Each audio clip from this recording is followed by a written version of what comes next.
I am Nick Shell, the true alpha male, the living legend of hair loss, and your personal hairline hero. That's a fact. What is this video about? Oh yeah, okay, I've been wanting to do this one for a couple of days. It's, I keep everything on these purple sticky notes. It says, you might go bald. Is that important? No, I might change the title later, but that's the placeholder title. You might go bald. Is that important? So let me tell you a story. So I want to say how many years I worked with this guy, like 3 or 4 years at the company before. Like this story takes place several years ago, but I worked with a guy and we were in a retention department. So our job was to help people to keep from quitting in a high turnover industry. And so I was the manager of this department. I created a 5-step program to retain these drivers. I figured out what was causing them to leave, because it was a trucking company, and there's high turnover in trucking companies typically. So my job was to manage a department that would be able to help stop loss, prevent people from leaving. So I figured out what's actually why are they leaving? So through much research, I was able to figure out what that was. I'd actually just listen to them, I'd call them and find out why they're unhappy, and I looked at patterns. And then from there, we implemented a program. We proactively told them from the very beginning when they got hired, here's why people leave. Here's why people aren't happy making money. Here's what you can do to be the opposite of those people. So indefinitely, undeniably, it saved the company thousands of dollars a year. Undeniably, maybe tens of thousands. Okay, so that's what I did. So we worked in this department.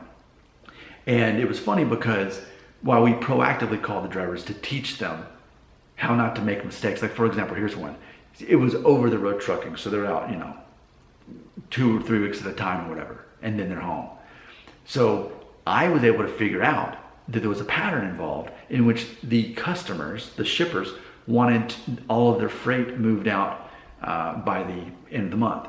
So we figured out it specifically was a certain day of the week actually.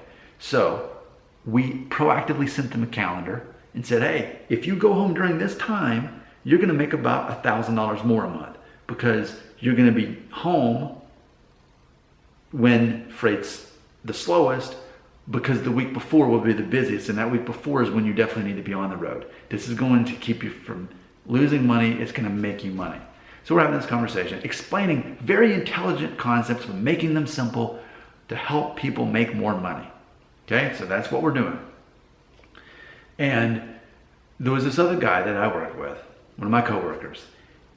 He was accidentally hilarious.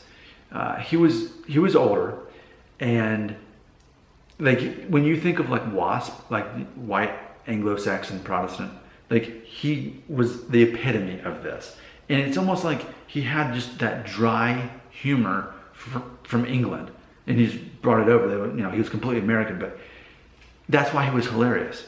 And one of the things that made me laugh every time, this was a cliche that drivers would call, and he would tell them this very intelligent information that would actually help them, the 5 steps that I helped put together. He'd be go over that, and he was like telling them exactly what they needed.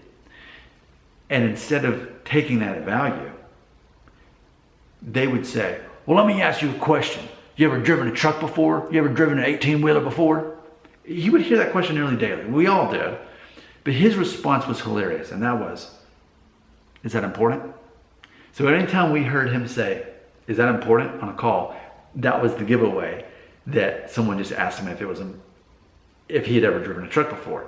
Because in their mind, who is this guy working in an office? There's no way he can know how to help me because he's never driven a truck before. And the supreme irony is, the drivers were not able to figure this out on their own end because they were in the truck. With us being in an office, looking at Excel spreadsheets, be able to compile all of these angry phone calls and figure out why people are unhappy, figuring out that certain people went home at a certain time, certain people did this, and there were 5 things altogether. We actually had insight that they didn't because we were not in their situation. But they assumed that the other person on the phone had to be in their situation with their life experience in order to be helping. And that is extremely ignorant and naive and immature. Yes, this is a video about hair loss. Are you still hanging in 5 minutes?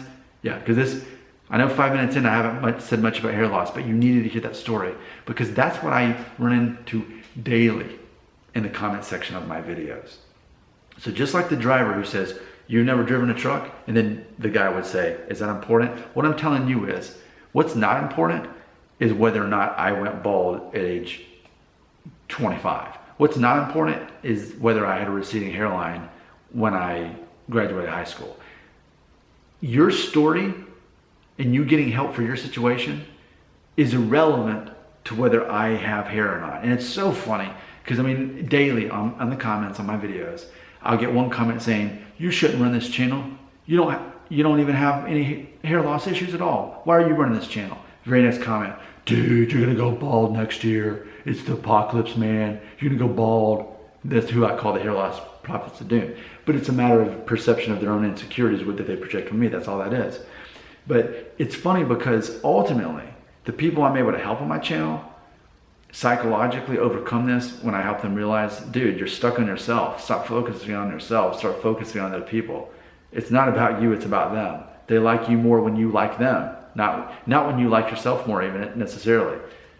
They don't care about your looks. They just want someone to obsess over their own stuff and care about them and invest time in them. But see, that's the equivalent of them saying, well, let me ask you a question. Did you have a receding hairline when you were 19? And then I would say, is that important? Because it's not. It's not. You have to be mature enough to realize that someone doesn't need to share your personal life experience or story in order to be able to help you.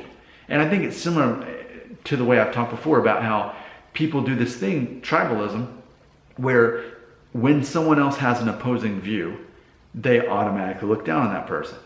So for example, if I told you I morally oppose abortion, bam! Okay, if I were to say that, that angers a lot of people. Not so much on a channel where most of the viewers are male, but if I said that on Facebook, which I never would, if I said that, people get angry because they would think, oh, he thinks differently than me, I look down on him.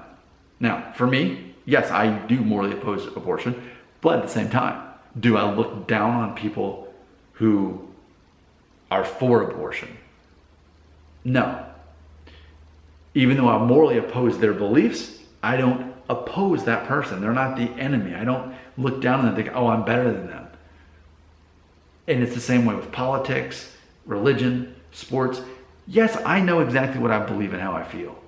But to assume that someone else is lesser of a person because they don't see things the same way as me.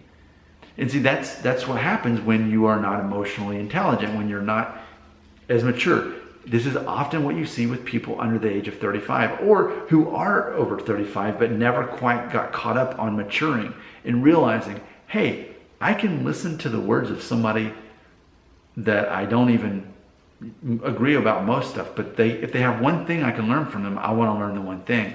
It's funny because at work actually yesterday, I was able to, because what my job is hiring people, and I was able to. There was like 3 openings, and I was able to get 2 filled in one day for a more difficult position that's harder to recruit for, and I was able to do that basically by being more aggressive and just being decisive and making decisions for people.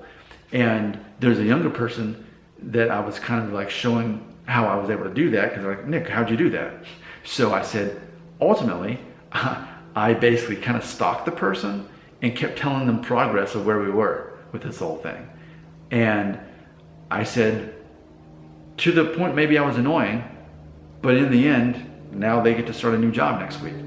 And I said, sort of like, and then I put a picture of Donald Trump. Now, did I vote for Donald Trump? I did not, okay? But can I respect that there are certain things that he does that he's effective in? Yeah, absolutely. And we can say this with anybody that we oppose. We have a different viewpoint. But to look down on them and cast them out, no, there's no way you could help me. There's no way I can learn something from you because I disagree with you on this thing. You can take wisdom and intelligence from just about anybody, and it goes the opposite way. It could be someone who has a very low IQ, but we can still learn from someone because maybe they have a very low IQ, but they have the patience that another person never would. So it's a matter of being able to look for value in people, because that's the thing. They don't care about your hair anyway.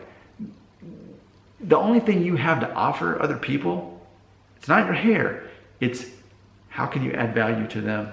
What can they get from you? How can you help them so that they like you? You can't give them your hair. And even that's not guaranteed. Men, yeah, there's a chance we could go bald even if you're safe till you're 30. You still could aggressively go bald in those last 5 years leading up to age 35. So is that important? Is hair important? Is the ultimate question. Absolutely it's not. That's what the whole premise of this channel is. I'm the only popular YouTuber talking about hair loss, saying, and it doesn't even matter. You want to know if you can go bald? Fine, I'll tell you. Watch my 5-minute video to ask yourself the 5 questions. But in the end, none of that even matters, because people are not judging you on your own insecurity the way you are. They're judging themselves on their own insecurity. Is that important? It's important that they're insecure because you can help them sort out their stuff. Your comments are right here.